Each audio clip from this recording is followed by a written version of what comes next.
Okay, so magandang hapon. So matagal-tagal na rin simula nung huli nating pag-video dito sa ating location 1. So ngayon ay December 28, alas 4 o mag-aalas 5 na ng hapon. So yan, kung makita nyo, ayun yung kabilang taniman natin. Tapos hindi ko na inalagaan yung previous experiment natin dito kasi may mga trips nga rin. Ayoko masyadong maglalapit sa kanila. Ito, yung mga dalawang batch lang to, yung mga excess natin. So, napansin ko may konting trips pero hindi naman siya naging severe. So, ito is for personal consumption na lang yan. Pero lilinisin natin yan para yan, maipunta na rin natin sa kabila yung mga boxes. Ngayon kasi, 5 box lang yung tinataniman natin. So, 75 pieces lang yon weekly. Habang nagta-transition pa tayo dun sa kabila. Tsaka habang inaayos ko pa yung mga kailangan natin doon. So, nabanggit ko sa inyo na babalik ulit tayo sa basil. So, ayan, may mga basil dyan. Tapos, meron din ulit tayong tanglad. Pero ngayon, may sistema na tayong susundin. So, every first at tsaka 15 ng kada buwan ay magtatanim tayo.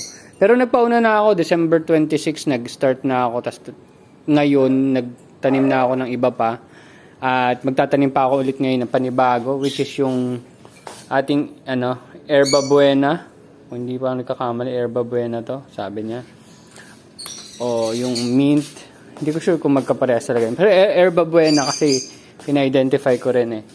At tas yung isa naman, sabi nito is mint daw to eh. Pero tingnan natin pag lumaki. Pero kasi pina-identify ko, sabi nila yerba buena din or herba buena, kung anong tawag man. Ito naman, ito ay yung nung binili ko to, sabi ay spearmint. Hindi ko sure kung herba buena nga to, pero pina-identify ko herba buena naman daw. So, ayan, tingnan natin kung ano mangyari. So, nag-cuttings muna tayo nito. So, inaantay ko lang medyo matuyo ng within 20, at least 20 minutes. Pinatings ko na siya yung pinakita ko sa inyo kanina. Ito naman is bago nating tanim. Ay, nakasulat to. Peppermint pa nga eh. So, siguro paglaki, mas ma-identify na kung herba buena ba siya or peppermint. Kasi ito, ayan. Ano daw to? Herba buena. Parang spearmint yata to. Nung binili ko, spearmint ang nakalagay. Pero, hindi ko rin sure eh. Ito naman is peppermint. Kaya bumili ako ng ibang mint kasi wala lang. Para makita ko lang amoy. Pero sabi, mas mahirap daw alagaan to kumpara dito. Dito. Yan. Ito kasi matagal na to, 'di ba dapat papatayin ko na. Eh nung nakita kong lumalago naman siya, nilagaan ko na. So gagawa tayo ngayon ng mga cuttings niya, isasama natin siya. Eh yun, malay mo mabenta din natin. And dito pala yung nangyari dun sa ating tawag doon? Portulaca or Vietnam rose. And meron tayong nabuhay na verdolaga isa. Tapos meron tayong garden lover yata to na portulaca. Pero yung iba, may tatlo akong tinanim doon. May bumunot eh. Hindi ko lang alam kung ibon ang bumunot. Kaya itong mga to ay tinakpan ko. Para lang sure at hindi na siya mabunot ng kung sino man. Tatlo kasi yun eh. May tatlo ditong variety din ng portulaca. Tatlo. Meron ako dito which is yung fairy tale. Meron ako dito tsaka dito. Nakalimutan ko lang kung anong tawag. Baka fairy tale yung isa tsaka yung isa pa. Yun. Yellow something yata. Tapos nagtanim ulit tayo ng tanglad. So yan yung possible natin gawing mother plant. So ngayon ang ginagawa ko, nilalagyan ko lang ng lagayan sa gitna para sa natin, sa compost. Yan, compost. Yan, doon may compost din to. So, ito kasing mga mint, kailangan hindi siya nandyan kasi mabilis siyang kumalat. Kaya, yan, nasa confined, location. So, pakita ko na sa inyo, ito yung mga bakanting mga, lupa. Pero ito yung tataniman ko ngayon, dalawa. So, cuttings yan nung, ito, ang ating herba buena. So, cuttings ang gagawin muna natin, hindi buto. Kasi, matagal yan pag buto. Inabot ng 2 linggo bago mo makita kung magge-germinate or hindi. So, ito yung compost natin, tapos yung lupa. So, hindi yan yung loam soil na nabibili. So, kung ano lang. Pero tested ko naman yan na tumutubo dyan yung aking mga tanglad. Ang mali ko lang is hindi ko na labelan dito kung ano yung sweet basil, Thai basil, tsaka lemon basil. Yan. Pero ito sigurado hindi to basil. Yan. Malamang ano to, amaranth na yan. Amaranth or spinach.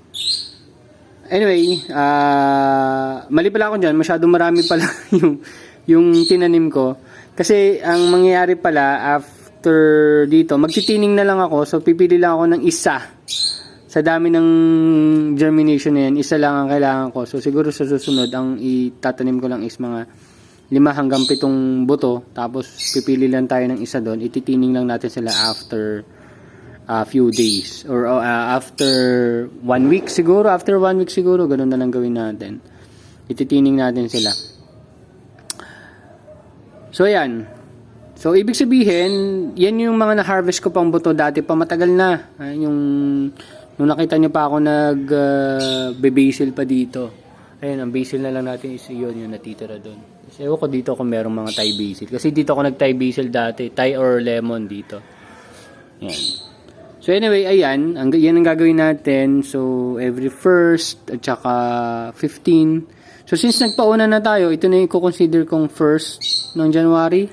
So next na tanim talaga natin ng next batch. So dalawang sweet, 2 lemon, and 2 Thai. Tapos 3 tanglad. Tapos meron tayo dito. Ito ay nagsubok ulit tayo naman outdoor. Fairy tale. Kasi yung dati natin ginawang mga portulaca is dun sa indoor nursery natin inasikaso. Ngayon is gagawin natin siyang outdoor. So yan, ito ay sundial. Yan, tapos mga ito portulaca to. Tapos ito naman ay onion bunching. So gusto ko sana chives pero wala yata ang buto. Ewan ko, tinapon ko yung buto ko nung chives kasi parang wala nag-germinate talaga nung 2 o 3 beses ko yatang sinubukan yun. So tinapon ko. Tapos ito naman is mint. Na ewan ko kung parehas ng mint na nandun. So yan, may buto. Tapos gagawa rin tayo ng from cuttings para lang ma-side by side ko yung result. So meron tayo nung 26. Ito 26. Kasi ito meron tayo nung 28 which is today. So hopefully maging okay yan. So bago ako umalis siguro ng 30, medyo diligan ko sila ng maayos-ayos para hindi sila tuyuan ng 2 days. 2 days kasi tayo mawawala. Well anyway, ito may mga nag-germinate naman pero malamang itong 3 na lang pagpipilian ko, baka isa lang. Yan, isa na lang ano natin. So after mga 4 weeks, siguro mga ganyan na yung kataas. At 6 to 10 true leaves na siya, bebenta na natin siya ng 50 pesos. Ganun yung susubukan nating strategy ngayon. So mga magiging mini nursery tayo ng mga culinary plants. Yan. So basil, tanglad. Yung tanglad kasi matagal, baka abutin akong 3 months up to 4 months niyan. 3 months siguro benta natin 50 pesos. Basta ang gusto ko lang benta sana mga 50 pesos. Pero titingnan pa natin kung anong mangyayari. Siyempre yung mga portulaca natin, papadamihin pa muna natin. At cuttings na lang tayo magpaparami. Ito namang mga basil natin, alam niyo naman, pwede pa rin nating i-cuttings na rin yan. Pero pag-aaralan ko lang kasi yung nangyari sa akin dati sa cuttings, ang dami kong sablay. Mostly pag direct to soil sablay. Pero ngayon, ang bago kong natutunan, parang i-air dry mo muna siya ng at least 30 minutes to 1 hour. Kaya ito, nakatambay lang muna to dito for at least 30 minutes bago ko siya ilagay diretso sa lupa. And hopefully, sabi naman after 5 days dapat firm pa rin yung dahon, then after 1 week mag-start na siya mag-ugat. Yun sabi.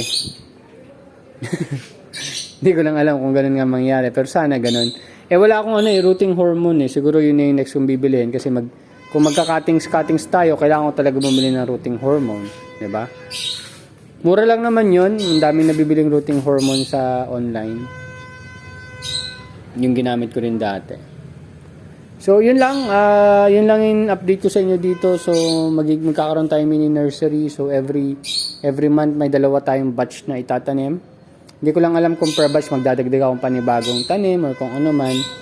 Tapos yun yung i-market natin kasi by next year, sigurado nang magpapaskil ako na mga for sale ng lettuce at kung ano pang for sale na gusto kong ilagay dun sa harap ng gate namin. Ayan. So ito hindi ko pa binubunot kasi gagawin ko pa siyang seedlings. Yung mga tanglad natin. Ayun. So ganun na mangyayari. So ito, after 4 months pa yan lalago. Tapos ganun lang ng ganun, kuha lang tayo ng kuha. Ito nga, baka gawin kong mother plant din to ng lemongrass. Pero alam mo nyo naman, na ang dami-dami kong lemongrass dun sa kabila. Yun lang. Ayun, so that's it. Yun lang update ko sa inyo dito. So hopefully, may bago kayong makikita sa strategy natin. Kasi ba, next year gusto ko na rin magturo. So isa yon. Yung mga interesadong matuto ng hydroponics na Kratky method, and yung dito lang tayo ang setup lang natin, yung ganyan lang, yung ganyan lang.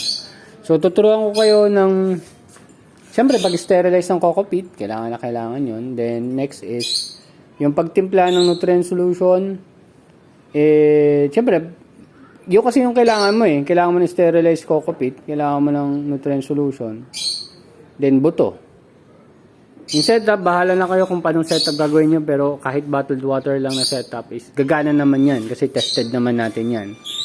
Yun lang, kailangan nyo matest anong portion ng lugar nyo or ng bahay nyo, yung matatanim nyo siya ng maayos, or titignan nyo rin, papakalaman ba siya ng ibon, di ba? Alam nyo naman yung naging challenges ko dati. Well, anyway, yun lang, yan yung update ko sa inyo, and hopefully maging maganda ang ating 2026. At naging maganda naman ating 2025 and hopefully makabawi na tayo sa ating investment last year. That's it and thank you very much. See you next updates mga tropa. Bye-bye.